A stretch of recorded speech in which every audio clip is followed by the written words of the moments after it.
The god of high school has found plenty of success with the anime adaptation of the webtoon, but some parts have fallen a little short. The God of High School season 1 is unfortunately ended, but will it be back for another season? The anime is an adaptation of incredible webtoon by Yongjae Park, similar to how Tower of God was made. The motion really does not franchise justice, considering it's all about fighting, and Mappa, the studio behind the adaptation, has done an incredible job with the animation and the fight scenes throughout the anime. But every series has flaws, and while the action of God of High School is amazing, there are sadly still parts that fall short. Let's take a quick peek on both of these extremes. There are certain things that I loved about this anime is incredible martial arts styles which are shown throughout the anime, incredible amount of story in each episode they are showing, the pure beautiful smooth animation of this anime, and how they are interrogating gods and warriors from different cultures. These are the few things I really liked about this anime, but of course, as I said, every series has flaws. So in this video we are going to take a look at the bad things of God of High School. Not exactly bad things, these are my personal opinions.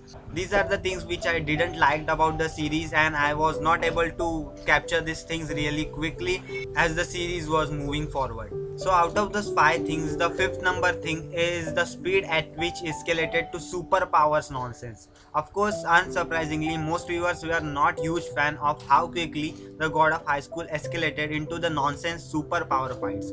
At first, the IP seemed to be one of the longest tournaments arc showcasing many different martial arts styles. There were a few supernatural elements sprinkled throughout, but that was okay. Then only a few short episodes later, people were summoning dragons and casting spells instead of punching and kicking. This escalation is why readers of the webtoons were consistently trying to warn anime fans that things were going to get ridiculous, because otherwise they might get a whiplash from the rapid change in tone. There were a lot of things that escalated really quick, and it was moving really forward for the viewers to capture and understand the things which are going with the series. In the start, it seems like it is going to be all about the fighting and all the different types of martial arts styles from the different cultures, and the anime will be really amazing because of the fighting styles we are going to see with that amazing animation of Mappa. But of course, as I said, after some time there were dragons and spells, all that nonsense stuff. That's one of the things I didn't like about this anime. On the fourth number, the thing I didn't like about this anime is how shallow many side arcs felt. Now for the bad side of this content packing, because Mappa is attempting to fit as much as possible into every 20 minutes episode, a lot of characters' nuance and side arcs fall short. Just think back on the episode of Mira's almost wedding. A guy meets her, proposes before dating her, and viewers are at the wedding not 2 minutes later. That's obviously too much fast. And that was not just the case about that wedding part. This happens constantly, such as storyline with Han's friend come to the conclusion and the story moves on from it in the same episode, to where it's almost never brought up again. These movements really make the character feel one-dimensional because of the speed, even though it's obvious the intention was to do opposite. On the third number, which is the most important thing about this anime that I didn't like, is they just doesn't care about explaining anything in this anime. Like they just don't explain anything, and there are just fights and action scenes. Viewers only know so little about the setting because the narrative choose to not to explain. Fans are briefly told what Chariok is and how powerful it can become, but not any of the rules on it or how it works exactly.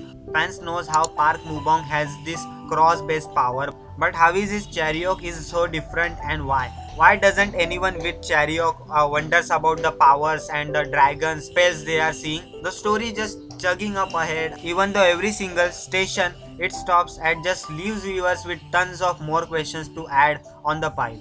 That's what I didn't like about this anime the most. Another thing which I didn't like is how oftenly the beauty of this anime get lost in the chaos of Cheerio. Surprisingly, in some of the later episodes, the amazing animation actually works against itself once again in the using Cheerio. A particular instance is when all the judges are fighting the summoned angels with their own summons and abilities. In these moments, Mappa really did their best to blend all the different fights together as cohesive as they could, but it's still hard to tell what's going on. How clear can these things be when judges who all dress the same are fighting an army of angels using giant spectral gestures, summon dragons and spells, and many more things? and because of this all the chaos, the story is getting lost within. On the first number, this is the most ridiculous thing about this anime. Again, I am not hating on this anime. This anime is really good, but this thing I really didn't understood why is this happening. The thing is how easily normal people are accepting the superpowers. I mean, seriously, remember when the God of High School started, it was just an elite fighters showing off their martial art powers. The only thing supernatural at this point was the nanotechnology that the tournament was using to fix people up after their matches and their injuries. But then, literally, superpowers started showing up in every single match, and the audience just seemed to go along with it. Imagine if that happened in real life. The tournament will be immediately get stopped by the government while they launched an investigation with Chariot itself. It just seems weird that this acceptance is never addressed is all, because all the normal peoples have never seen spells or dragons or any kind of stuff, and still they are like, yeah, there are dragons. Okay, we can move on with it and we can fight two dragons too. Heck, Mori and his friends just come to the terms with Chariot in the less than a single episode. I mean, this is too fast that people are going to accept this magical things in their life which were living a normal life before that point. So I really didn't understood about this thing. And so yeah, these were the 5 things that I didn't understood about and liked about God of High School. Except these 5 things, the story, webtoon, and the animation quality is absolutely insane, but it is going, as I said, a little too fast and without any explaining anything. So yeah, that was the video, guys. If you enjoyed this video, just like this video, comment down below what do you think about this God of High School, and is it going to get season 2 or not, or what do you think, it is going really fast or it's on the perfect pace? Let me know those opinions in the comment section down below. Subscribe to my YouTube channel because I post daily anime content on this channel, like top 10, top 5 listings, news, anime recommendations, reviews, and all sort of content on daily basis. So if you enjoyed, just subscribe to my YouTube channel. And that's it, and I will see you in the next one. Sayonara.